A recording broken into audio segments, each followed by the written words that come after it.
you spent some time making money performing at children's birthday parties. Yes. As superheroes or characters from movies and stuff like that. So you'd show up with like what a small troupe of actors and like what? Sometimes it was just me. Sometimes it was just a solo, because they got to pay per character. So did you join a company that dispatched you? Yeah. Okay. Yeah. Now the reason when you told me, you contacted me when we were playing all of those the Hulk fail. So good. I laughed so hard. All right. So here I'm just gonna jog your memory a little bit. First of all, here is somebody dressed up as Iron Man on a motorcycle, and he's trying to impress the kids and all that. And wow, a motorcycle in those suits. I'll tell you about the suits a little bit in a little bit. Listen to this.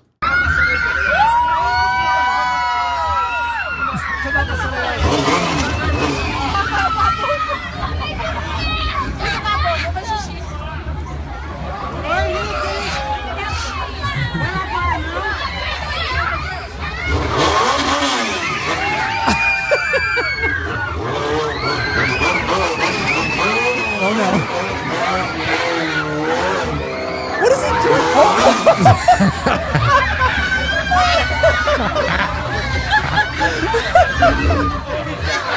Now the best part about it is seeing Iron Man lumbering back to his feet. Oh my God. It's things like, and I find new ones all the time. Hey, okay, listen.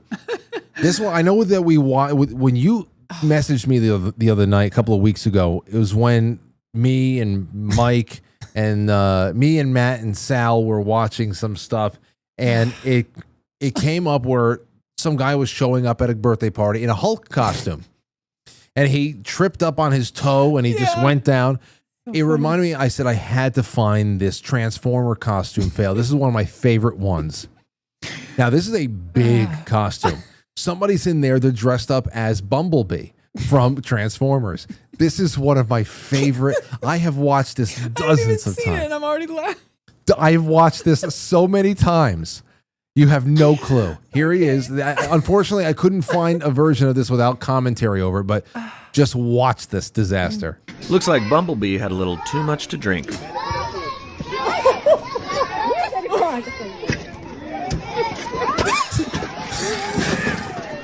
More like Stumblebee.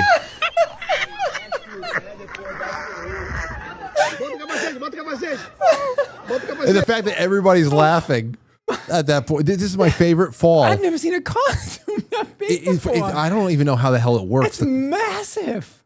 And I don't know. If I was on the inside of the costume, I would be laughing myself until I couldn't move. It's like he's on stilts. I know. I'd be... Looks like Bumblebee had a little too much to drink. Uh-oh. Look at this woman's like, oh no. More like Stumblebee. I love the people cracking up. I know. And now here's another one I got for you. And then I just want you to comment on whatever comes up for you, because I'm sure you've seen plenty in your day. Here is a Spider-Man. Now, the internet is full of Spider-Men who show up at kids' birthday parties, and they all attempt either wall flips or back flips, and so many of them are knocking themselves out cold. I'm talking like serious head injuries. So it's like I don't even want to laugh sometimes. But this one, he doesn't get knocked out cold. It's something else I want to point out. Just watch.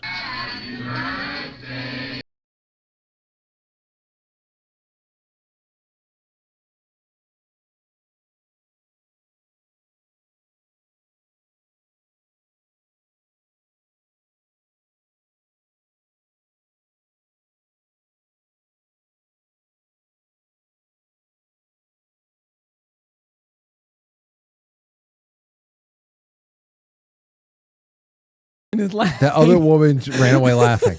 Now he definitely got his head, his shoulder, his neck, everything off of that wall flip there, and he's completely bewildered.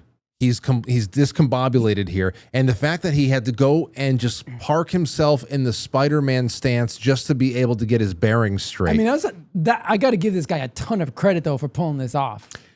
Here's the thing: I empathize in this situation.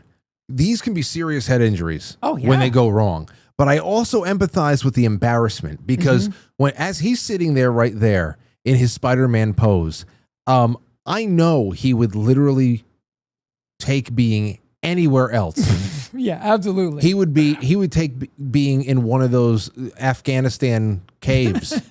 Just please get me out of here right now. So, I mean, I don't know what kind of war stories you'd like to share people with, any kind of insight with this line of work. I know that it just... I mean, we could do so much on this because I did it for a long time and I did a variety of costumes. The first one I did, so I was 14 when I started doing this. Really? I couldn't even drive yet. Yeah, I was in high school and a friend introduced me to this woman who the business was called The Great Pretenders.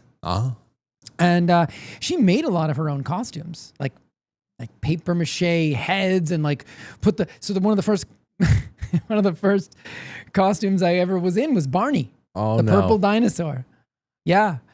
And we had to go, and in some characters, you really did have to speak. And so, we had to do the voices and we did the whole thing. And, sometimes the parties were at kids' houses. And sometimes one of my favorite screw ups of me was when I was Winnie the Pooh and I had to do it at a restaurant. And let me just tell you, those costumes are as uncomfortable as you think they are and more. And the heads are so awkward. And the worst thing that could ever happen to you, obviously, is the head falling off.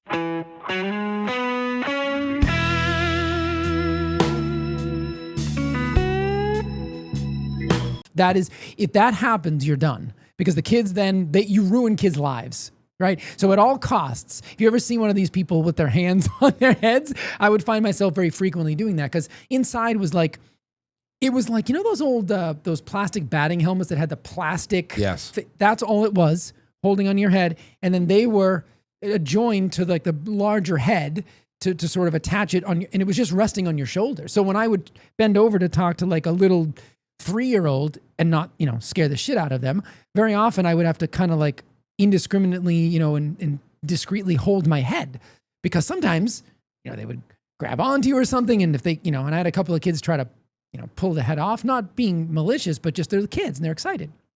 So I had to pull his head off. So yeah, I want to give you a hug, and they grab your head, and you're like, okay. And you can only see through these little teeny tiny holes. Okay, so you got no field of vision. You can't be claustrophobic then. No.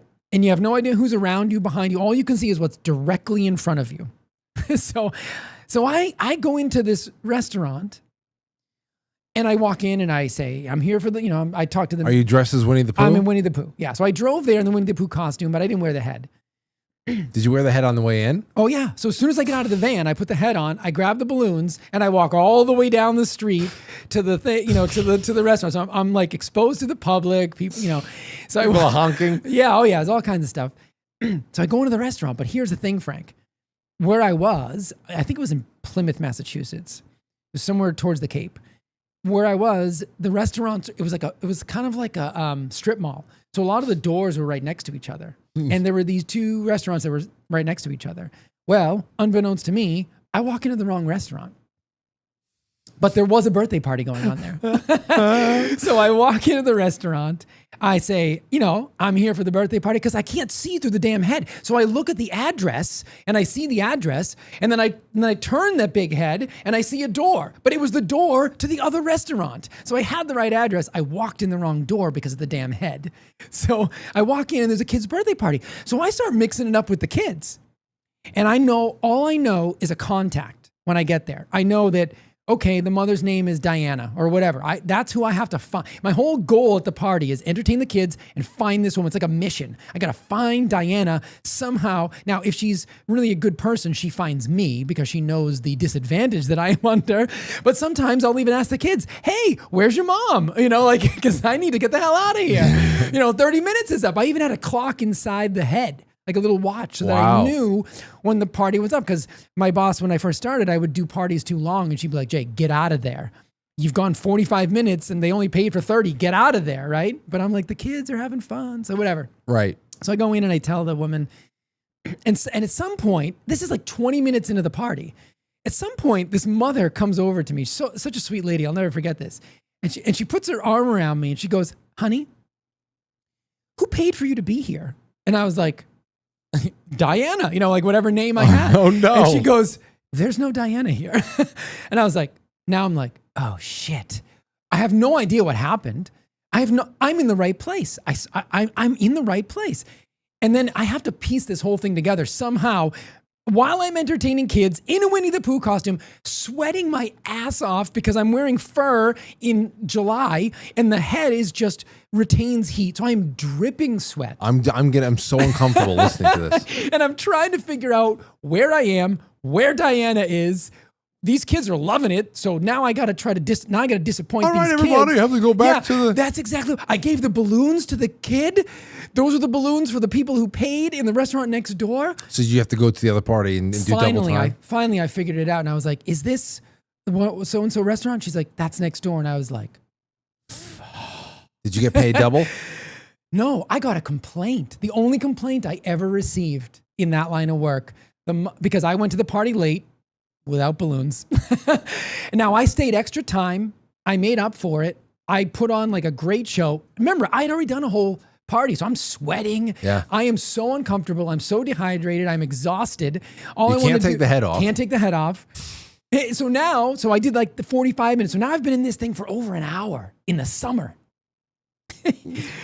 And I said, I'm so sorry. And the mother was fine when I was there. But when I got back to the office, my boss was like, I'm not going to dox you. I'm not going to dock you. Sorry, dox. I'm not going to dock your pay. She's like, I'm going to give you the full amount, but they aren't going to pay the full amount because you were late. And I was like, unbelievable. Like, it was an honest mistake. It was the only mistake I ever made like that. In your life? In my entire life. So that was just one, and I was Batman once upon a time. This has to be a recurring thing. Yeah, I got to show you something. All right, we'll do one story at the end of every episode. Lauren just sent this to me. This was back in January. Aurora's cousin Charlie was turning 5, and we went to this place in Yonkers. Just not too far away from the Alamo Draft House, and it's on Central Avenue somewhere. And it was a place where you can go and have a children's party, and you can pay for different type of themed entertainment. So of course this was a Frozen themed entertainment, and so somebody dressed up as that chick in the blue dress that turns everything to ice, and then I think is the snowman's name Olaf? You're asking the wrong guy. I just don't know. Sorry. I think it's Olaf. Yeah.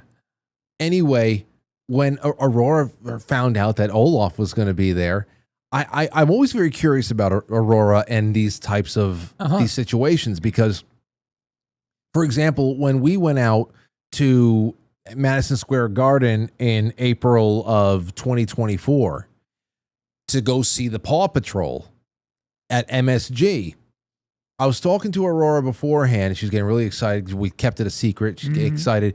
But she was saying to, as we were going into MSG that day, I said, so you excited? What are you thinking? She goes, well, I wonder. This is her at like 3.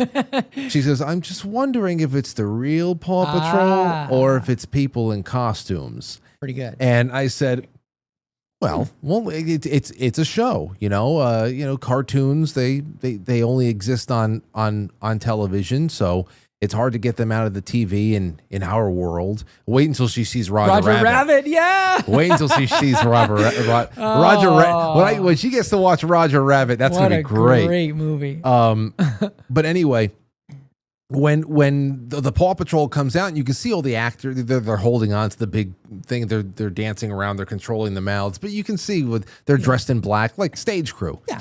And every kid in the place is jumping up and down on their seats, going wild, screaming. Aurora's singing the song. She's having a good time, but I can tell that that's not really them. It's exactly what I thought it was. Now, when we went to that next January, this January 2025, we're over there for my little cousin and her cousin's 5th birthday, and so she's very excited because she likes Frozen. But again, I'm thinking, Olaf, you have this tiny little snowman. Yeah. What's it going to be? A midget? Right. Anyway, here's the picture of who came out. and when there's Aurora in the green, and that's her cousin next to her. Oh my god! And when is massive. I know, but also you can see their face. Oh, that's terrible! You can see the face. No, my costumes were way better than this. That would never. My boss would never have made a costume like this. She came up to me. Never. She came up to me and That's she said, "Wild." I said, "What do you think? It's Olaf." She goes, "Yeah, but I thought he would be smaller." Like I was like, "He's like small." I said, "Yeah, I know." It's just wow. you can see the face. That's pretty smart. You can see the face. That's brutal. I mean, there's no way my boss would ever have allowed that. So, wow. I know. Yeah. So there she is. The kid. Wow. And it's a girl too. Looks like she has an eye patch. It's just some pirate woman. Yeah. No, man. It's like So when I've played Batman. So the stories you guys are going to want to hear from me will be the Batman stories, the Aladdin story. That's a big one. I want to hear these. The Mickey Mouse was, I think, one of the first characters I played too. But one of the Batman stories is funny because the longer you hang out at a party, I'll just tell you this: the longer you hang out at a party, the more likely you are to be found out. Like there's the element of surprise at the beginning, and that's why I think my boss made the parties 20 minutes to a half an hour, because that's like the air of believability starts to dissipate. And all of a sudden, like I told you, when I played Aladdin, they were looking at me for, there was a reason I was at that party for a long time. But the kids were starting to say things like, "Your teeth aren't as white as Aladdin's." And I'm like, oh boy, here we go. I'm a smoker, kid. But it's been a long life for Aladdin. But Batman, the kid was like, "You're not really Batman." And the Batman costume was pretty badass. The Batman costume was pretty awesome. Do you have pictures of yourself doing this stuff? There's one picture, but it's not, I can show it to you. It's not very good. And there's no other pictures of like the other stuff, like the Batmans, the Aladdins, I did a photo shoot for her when she wanted, like, when she get new costumes, and we would be like, me and another couple of people from high school, we would take pictures in the costume so she could put them in a book so the clients could say, okay, I want this character, and I'll see the costume. Yeah. But I played Batman, and I went to this party at a Sons of Italy, and we were there for a long time. Oh, great. Right? We were there for a long time, and eventually at one point the kid was like, "You're not really Batman." And I'm like, it was an older kid, and I'm like, "Dude." Yeah, I'm like, "Come on, dude." Right? And I'm like, "No, I really am." And and we're going back and forth, and he said something like, I said, "Well," I think I offered, I said, "Well, why don't you go ahead and punch me?" So the kid rears back and punches me right in the chest, right? And I didn't think he was actually going to do it. But he was smaller, but he was standing on the stage, and he punched me, and I was like, "See?" And then I was like, "I'll be right back." I had to go into the kitchen. He hit me like right in the sternum. And he got you. Oh yeah, I lost my breath in the solar plexus. Yeah, and I was with, I'll be right back. I wish I could have seen. And I was with my cousin who was in the Winnie the Pooh costume, because I said, "Hey, you want to do it with me? I'll pay you half of what I'm making so that we could do this together." And the kid got me, sucker punched me. And I was like, and I'm Batman. So my first instinct is I wanted to go after him, because like when you get punched, your instinct is to like go at, like, I don't care, he's a kid, he punched me. So I wanted to rumble with the kid, and luckily my cousin was there, and he was like, "Jay, let's go." So I'm like, "I'll be right back. Batman needs a break." All right, enough of this silliness. Son of a bitch. But what was really cool is that at that time, last thing I'll say, because I know we're way over. Last time when I was playing Batman, I had bought my first car, and my first car was a black Firebird Formula. So it looked like the Batmobile. That's cool. So what I would do is I would borrow that costume from my boss, and I would drive around in the Batman costume in my Firebird. And it was so much fun. It was so much fun. Dude, you gotta do that again one day. I showed up to my friend's house one time, and I knocked on his door. So I get out of my car, and I shut the door like Batman, and I do the cape thing like Batman, and I walk up to his door, and I ring the doorbell, and his little sister, I look up, because with the cowl, you can't really turn your head. It's like the first it was like Michael Keaton Batman costume. Oh, okay. So you had to like move your whole neck and I saw her up in the window, and you hear her go, "Jeff, Batman's at the door." It's just great. This is so much fun. loved that job, and Dude. it actually paid really well. Especially at that age, that seems like it's just one of the. That's great. It was so I good. can't wait to get more Yeah. more of these stories out of you. I'll get you more.